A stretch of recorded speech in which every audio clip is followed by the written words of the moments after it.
Bonjour à tous, j'espère que vous allez bien. Regardez-moi ce grand soleil. Donc ça c'est le Palais Chaillot. Donc si vous avez compris, je suis au Trocadéro. Là ici on a le cimetière de Passy. Et moi je vais me rendre au musée de la Marine. Et ouais, après avoir fait le musée de l'architecture et du patrimoine français, le côté pour voir une exposition consacrée aux futures stations du métro. Donc c'est la cité de l'architecture du patrimoine, hein. Bah regardez, là on a le musée de l'homme, mais regardez, on a le musée de la Marine avec l'exposition en solitaire autour du monde que je vais aller voir. Hop, je vous montre l'affiche. Le musée de l'homme, pas tout de suite, on verra ça plus tard. Donc on va aller visiter le musée de la Marine. Et regardez, la place du Trocadéro qui a été complètement réaménagée dans le cadre des JO. Parce qu'avant on pouvait circuler ici, mais maintenant c'est plus le cas. Allez, comme je vous ai dit, derrière il y a le petit cimetière de Passy. Allez, on va aller au musée de la Marine pour aller voir l'exposition. Déjà visiter le musée aussi et solitaire autour du monde. Surtout puisqu'en ce moment on a le Vendée du Globe. Donc il y a déjà 13 skippers qui sont arrivés, qui ont déjà fait le tour du monde. Et là en quelques jours il va y en avoir une bonne quinzaine qui vont arriver là. En même pas 3 semaines. Mais il y a encore des surprises. Il y a encore des gens qui ont eu par exemple, il y a un marin là, qui a dématé en Atlantique Nord à 2500 miles de l'arrivée.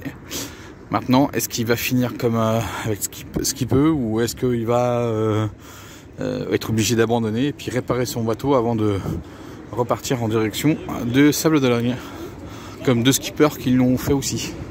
Ils ont dû s'arrêter, faire des travaux, donc ils sont maintenant hors course, mais ils ont repris la mer pour pouvoir rentrer au sable. Regardez-moi ce prototype de scaphandre.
Alors là, on est sur une salle spéciale consacrée au paquebot transatlantique, et donc là c'est une Normandie.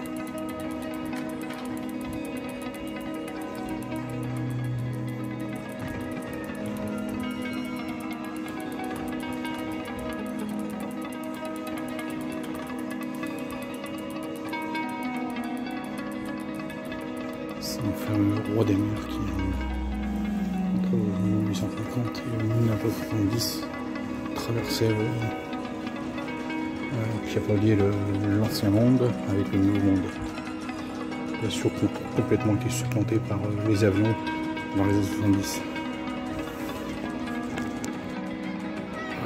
Ce paquebot du Normandie qui fonctionna dans les années 30, qui lors de la Seconde Guerre mondiale fut réquisitionné, mais il a coulé dans la baie de New York, si je ne me trompe pas. Alors pour quelle raison je ne me rappelle plus, est-ce que c'était victime d'un attentat, les nazis, ou un autre problème.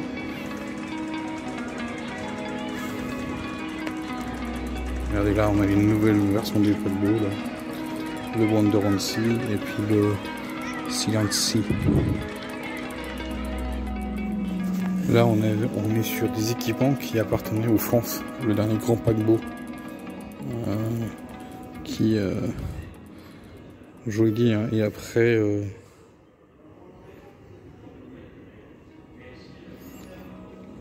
paquebot France, hein, années 60 jusqu'à 1974.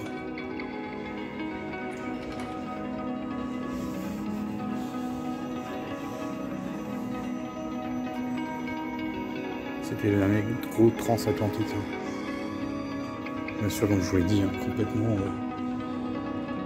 remplacé par les avions au milieu des années 70.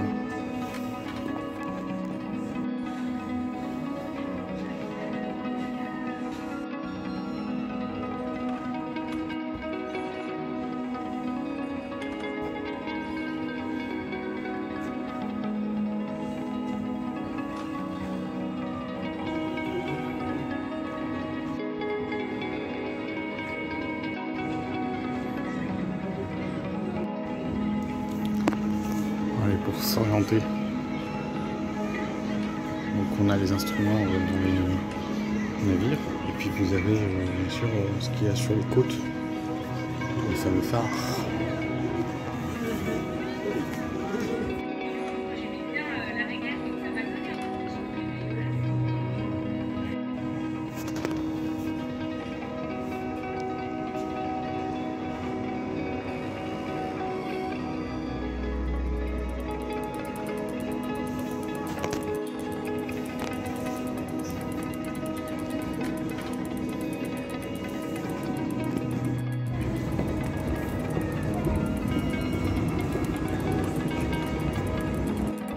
Là on est sur le thème des naufrages, on est surtout sur le thème de la Pérouse, la fameuse expédition qui malheureusement a été perdue en mer dans le Pacifique.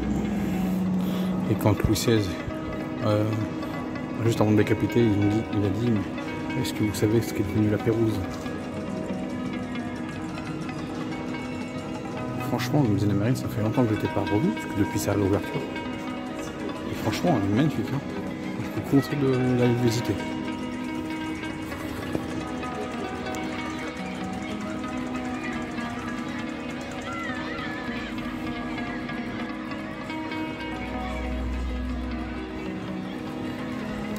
Non, c'est pas César, c'est Napoléon Ier en empereur romain. C'était pour le vaisseau amiral, ou plutôt le vaisseau de Iéna. On appelle une figure de proue. Pour volonté de pouvoir royal ou impérial, ça dépend.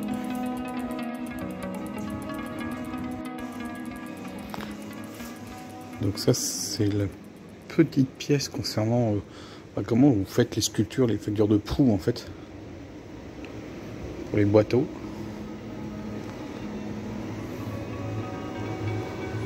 Désolé, il y a de la ventilation. Le 10 c'est l'Indien Amérique, c'était à Panama.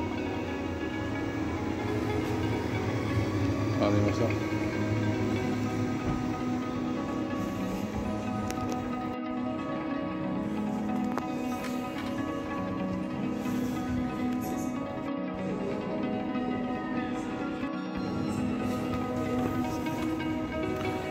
La recherche marine, l'archéologie sous-marine est très importante, ce qui nous permet de retrouver pas mal de choses.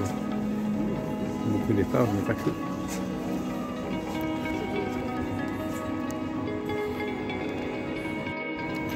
Et maintenant, je vais aller voir l'exposition en solitaire autour du monde. Le record du Vendée Globe vient d'être battu cette année, hein. Maintenant c'est 64 jours.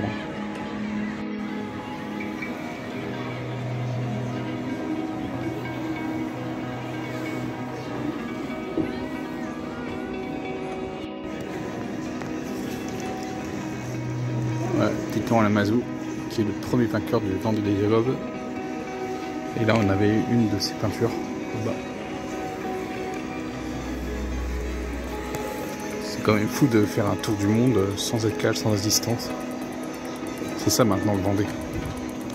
Regardez les gens qui attendent. Et il y en a là qui vont attendre. Bon, même si vous verrez la vidéo au mois d'avril, on a eu les derniers qui sont arrivés du Vendée Globe qui devraient théoriquement arriver fin février, début mars.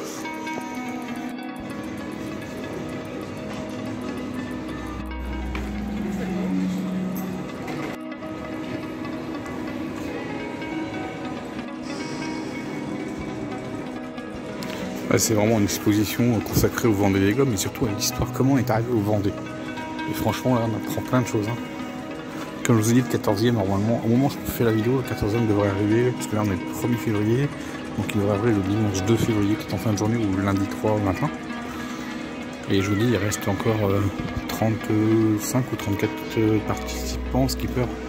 Et je crois que le dernier, il devrait arriver pour... au moment où je fais la vidéo, il est déjà arrivé, mais a priori, ils estiment qu'il y arriverait pour fin février, quoi.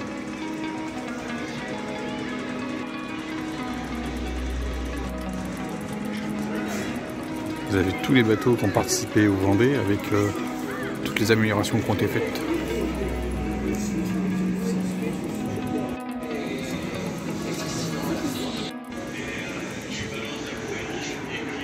Le roi Jean. Oh, il va peut-être finir 20e ou 19e de la course, c'est pas encore. Et pour lui, il lui reste peu. Et tous ceux qu'il est avec, parce qu'il y a un gros groupe là de skippers, à peu près presque 7-8 skippers qui sont quasiment tous ensemble. Donc ça va jouer vraiment dans les dernières secondes pour savoir qui c'est qui va finir, peut-être pas 15e, mais au moins de la 16e place à la 22e place.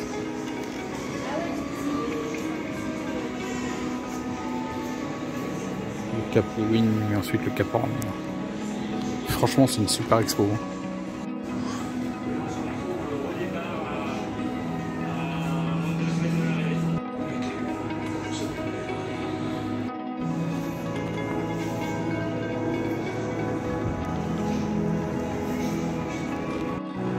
Et quand on finit le Vendée, la remontée du chenal au sable, c'est vraiment magnifique.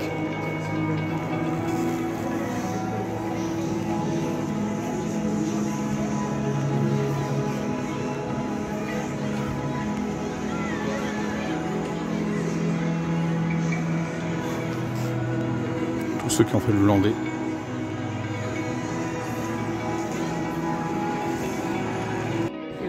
Voilà, donc je suis sorti de l'exposition temporaire, ça a fait revenir à l'entrée, parce que la sortie était là, donc ça avait à la sortie. Donc on va continuer la visite. Donc là je vais voir la partie gauche du premier étage que je n'avais pas vu, plutôt l'étage du rez-de-chaussée. Et ensuite je vais descendre, parce qu'il y a encore un endroit que je n'ai pas vu qui est en bas. Et on va aller voir tout ça. Franchement le musée est vraiment bien, le musée de Marine.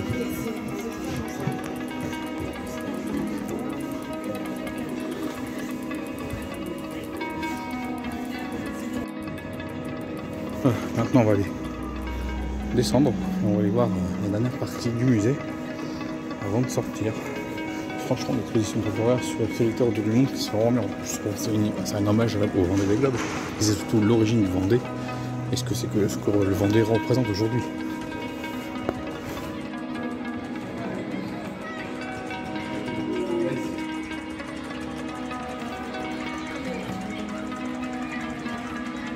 Les Rochefort, les Bordeaux, c'est en fait les grandes peintures pour montrer un peu la puissance maritime de France.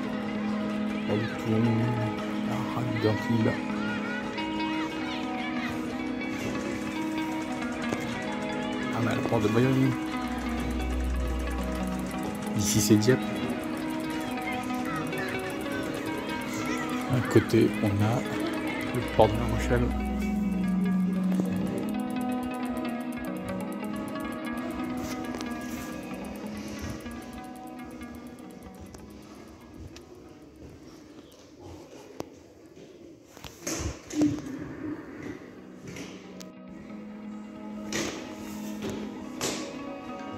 Regardez les différents types de bateaux, c'est du 16e, 17e, 18e siècle.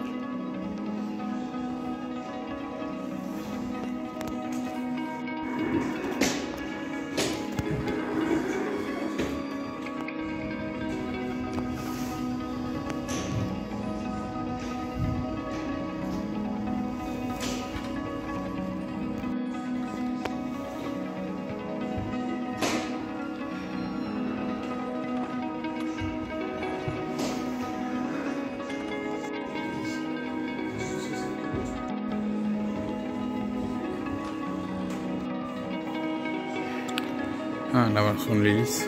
Alors le bateau à aube.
Voilà, j'espère que la visite du musée national de la marine vous a plu. Avec l'exposition consacrée au Vendée des Globes, plutôt autour du monde en solitaire, mais c'est principalement le Vendée. Hein. Là, je me dirige vers Passy, à la station de métro Passy. Comme ça me fait un peu de marche au lieu de reprendre autre car. De toute façon, je vais reprendre la 6 pour rentrer en direction de Nation. Et puis voilà, c'était bien beau. Là, on est sur le GR2. Ah, c'est ça doit être le GR2. Ou je sais plus. Je sais pas si vous verrez avec le contre-jour les façades des immeubles. Donc je reviendrai au Trocadéro pour aller visiter l'autre musée qui se trouve au-dessus, à côté plutôt, qui est le musée de l'homme. Donc on verra ça une prochaine fois. Et puis je me baladerai aussi dans le quartier du 16e, parce qu'on est encore dans le 16e. Regardez-moi cette façade d'immeuble magnifique. Notre belle tour Eiffel, dire qu'elle devait être démolie. Regardez, on a un super point de vue sur la tour Eiffel. Je vais aller au bout de la rue, on va essayer de voir la tour Eiffel et puis ensuite on va revenir sur la rue Benjamin Franklin. Regardez la façade de ces immeubles là. On est vraiment dans le style haussmannien. Et voilà notre belle tour Eiffel. Bientôt je monterai, mais là on peut pas monter jusqu'au 3e étage à cause de la météo. Donc pour le moment les gens sont bloqués au 2e. Le 3e ça va réouvrir en février ou en mars je crois. Voilà, pas la peine d'aller plus loin. Regardez, il y a plein de gens qui viennent ici pour ce spot. Allez, hop, on va continuer. On va aller chercher la station de métro qui fut un temps le terminus de la ligne 2 sud du métro, donc en 1902. Mais en fait, c'était l'amorce de ce qu'on maintenant on appelle la ligne 6 du métro. Mais pendant longtemps, ça a été donc la 2 sud, ensuite la 5. Et après la 6, fin des années 30, si je me rappelle bien. À la fin des années 30, c'est devenu la RRL 6.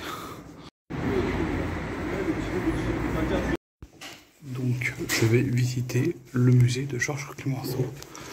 Là où Georges Clemenceau a vécu.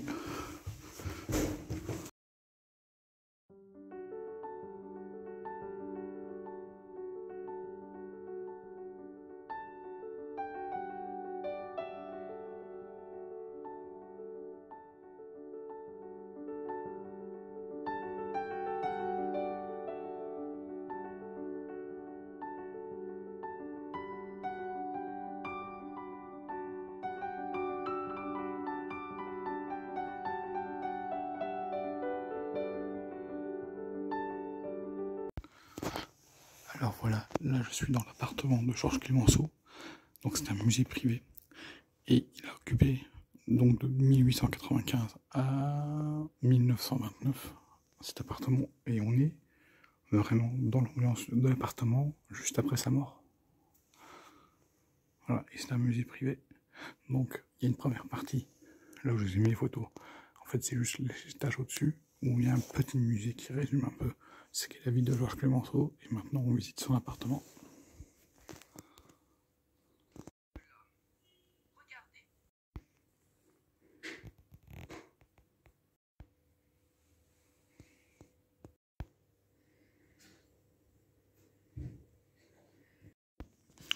Voilà, on est dans la chambre où Georges Clemenceau est décédé le 24 novembre 1929, vers 1h du matin, 1h15 du matin. Voilà. Et là, c'est dans son bureau de travail. Il n'y a rien à changer depuis son décès. C'est pour ça que c'est émouvant d'être ici. Très émouvant. Il y a un autre guide aussi pour vous aider. Regardez, il y a Monet.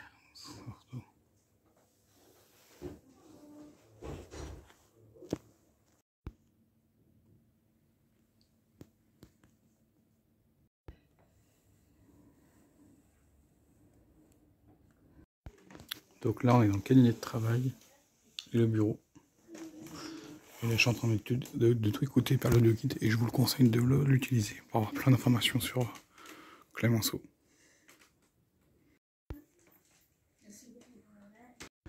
Voilà, donc là on vient de finir la visite du musée de Clémenceau, de l'appartement de Clémenceau. Donc l'appartement de Clémenceau est en bas et ensuite en haut il y a juste, voilà, on voit un petit peu derrière, il y a un petit musée qui explique l'histoire de la vie de Clémenceau.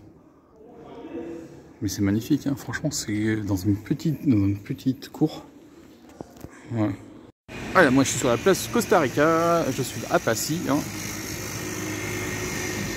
Voilà. Là je vais essayer de chercher le métro, je sais pas du tout où est-ce qu'il est, aucune idée. Franchement, le musée Clémenceau, franchement, quand vous êtes dans le coin, allez-y, hein. Allez le voir. Hein. D'où le nom de la place, place du Costa Rica.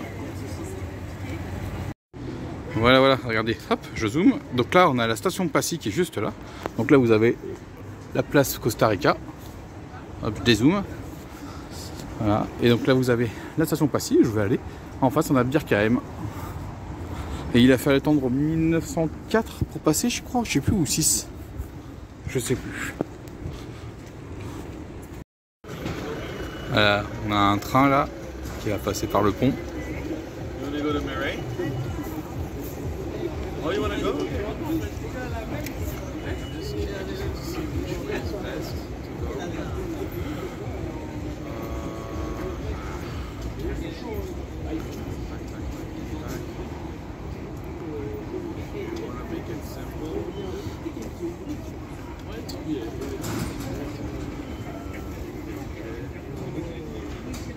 C'est un peu long hein, entre Bir-Kaem et puis Passy. Hein. On voit même l'autre train qui va, l'autre métro qui arrive à Bir-Kaem en face. Bir-Hakeim plutôt.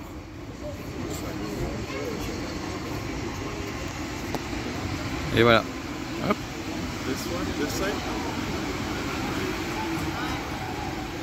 Allez, moi je vais aller prendre le métro. Voilà, donc vous avez le tunnel qui arrive ici, qui rejoint Charles de Gaulle Étoile. Puis là voilà, donc là moi j'ai laissé passer la rame passer parce qu'il y avait trop de monde. Donc voilà, je vais vous laisser ici sur les quais de la station de métro Passy. Puis moi je vous dis ciao et à la prochaine.